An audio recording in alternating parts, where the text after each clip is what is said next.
নমস্কাৰ এই মুহূৰ্তত দিব বিচাৰিছো অত্যন্ত উদ্বেগজনক খবৰ এইখন অসমতে অদ্ভুত কাণ্ড সংঘটিত হৈছে এইবাৰ বয়লাৰ বা গাহৰি পোহাৰ বাবে নহয় থিয়েটাৰ চোৱাৰ বাবে এঘৰীয়া কৰা হৈছে এটা পৰিয়ালক যি ঘটনাৰ বিৱৰণ শুনিলে আপুনিও আচৰিত হৈ পৰিব কি হৈছিল প্ৰকৃততে এই মুহূৰ্তত আমি জনাম এইখন অসমতে আকৌ নাভূত নাশ্ৰুত কাণ্ড সংঘটিত হৈছে মাত্ৰ থিয়েটাৰ চোৱাৰ বাবে থিয়েটাৰৰ মঞ্চ উদ্বোধন কৰাৰ বাবে বয়লাৰ বা গাহৰি পোহাৰ বাবে নহয় থিয়েটাৰ চোৱাৰ বাবে এঘৰীয়া কৰা হৈছে এটা পৰিয়ালক থিয়েটাৰৰ মঞ্চ উদ্বোধন কৰাৰ বাবে এঘৰীয়া হল শিক্ষক বিৰিঞ্চি কলিতাৰ পৰিয়াল এঘৰীয়া কৰি মাইক যোগে ঘোষণা কৰিছে একাংশ লোকে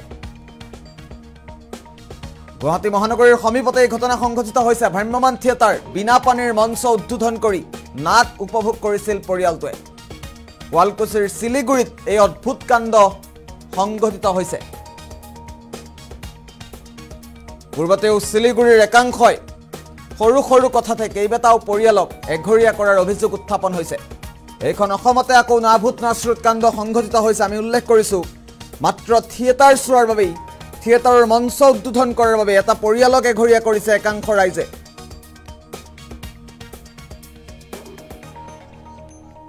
ব্ৰইলাৰ বা গাহৰি পোহাৰ বাবে নহয় আমি পুনৰবাৰ উল্লেখ কৰিছো থিয়েটাৰৰ মঞ্চ উদ্বোধন কৰাৰ বাবে থিয়েটাৰ চোৱাৰ বাবে এটা পৰিয়ালক এঘৰীয়া কৰিছে একাংশ লোকে শুৱালকুছিত এই ঘটনা সংঘটিত হৈছে শুৱালকুছিৰ শিলিগুৰি নামৰ অঞ্চলটোত এই অদ্ভুত কাণ্ডটো সংঘটিত হৈছে আমি পৰিয়ালটোক দেখুৱাৰ চেষ্টা কৰিম দৃশ্যাংশ আহি পৰিছে বিৰিঞ্চি কলিতা নামৰ শিক্ষকজনৰ পৰিয়ালটোক একাংশ লোকে এঘৰীয়া কৰিছে সামাজিক স্থানত এওঁলোকক এঘৰীয়া কৰিছে একাংশ লোকে পূৰ্বতেও কেইবাটাও পৰিয়ালক সৰু সৰু কথাতে এঘৰীয়া কৰিছিল শিলিগুৰি নামৰ অঞ্চলটোৰ ৰাইজে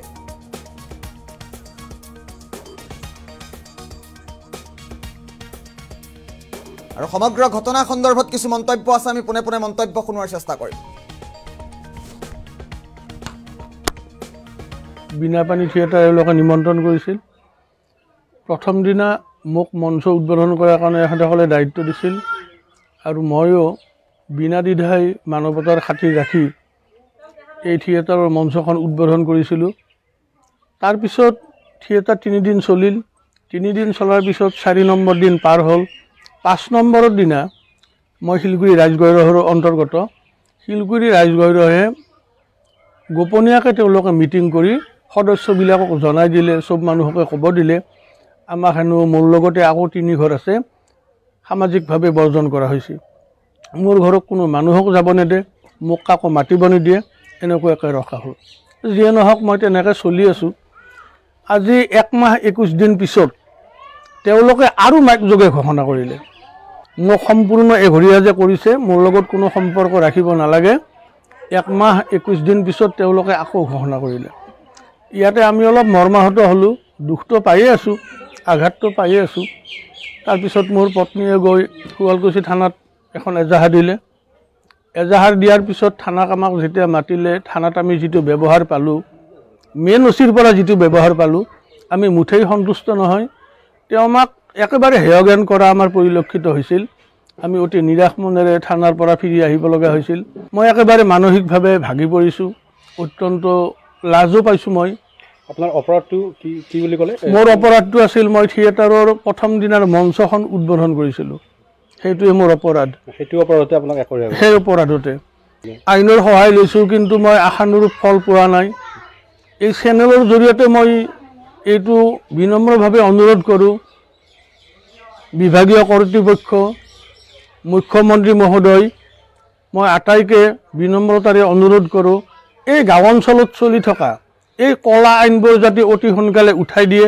কি হৈছিল এঘৰীয়া কৰিছে এঘৰীয়া কৰিছিল এই থিয়েটাৰখনৰ এখেতে মঞ্চ উদ্বোধন কৰাৰ কাৰণে এঘৰীয়া কৰিছে এঘৰীয়া কৰাৰ ফলত এঘৰীয়া বাৰু কৰিছে মই মানি ল'লোঁ কিন্তু ইমানেই মোক আঘাত দিছে মই তাৰমানে বুজাব নোৱাৰোঁ মই ৰাস্তা ওলাব নোৱাৰোঁ তিৰোতাবিলাকে মোক মাতে কিছুমানেও ভাল পায় মাতাৰ পিছত সিহঁতক কয় যে নামেবি তোমালোকেও কিন্তু পইচা ভৰিব লাগিব মাতাৰ বিনিময়ত সিহঁতে সেনেকৈ কয় মোক আহি আৰু পিছদিনা কয় যে তোক মাতবা নোৱাৰোঁ আমি মাতিলে তাৰমানে আমি পইচা দিব লাগে মই আৰু তেতিয়া কওঁ যে পইচা ভৰিব নালাগে মোক মাতবাও নালাগে সেনেকৈ গ'ল আছোঁ আৰু চলি থাকি কিনে আৰু মই আৰু এদিন দৰ্জী এজনৰ তাতে গ'লোঁ, যাই কিনে ক'লোঁ যে মোৰ কাপোৰখিনি চিলাব লাগিছিল।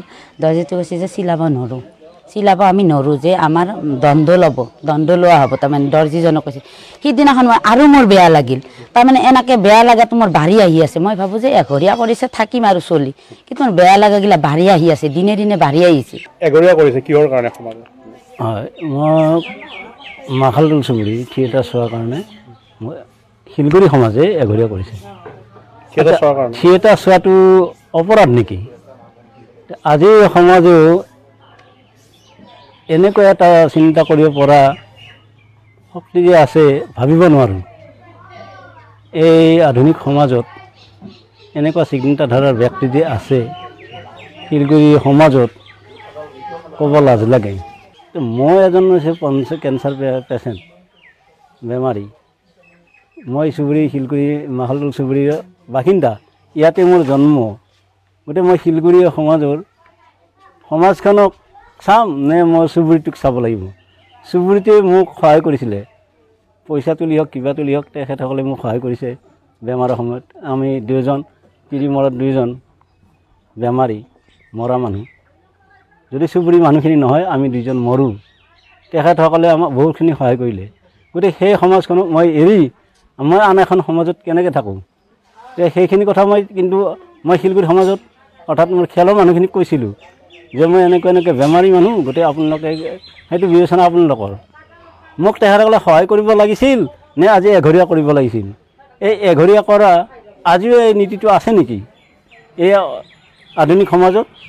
যে এনেকুৱা চিন্তাধাৰা মানুহ এইখন সমাজত আছে।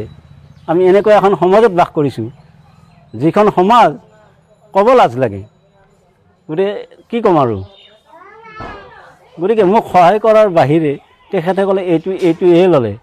মোক সহায় কৰিব লাগিছিল নে তেখেতসকলে মোক এঘৰীয়া কৰিব লাগিছিল? থিয়েটাৰ চোৱাৰ কাৰণে।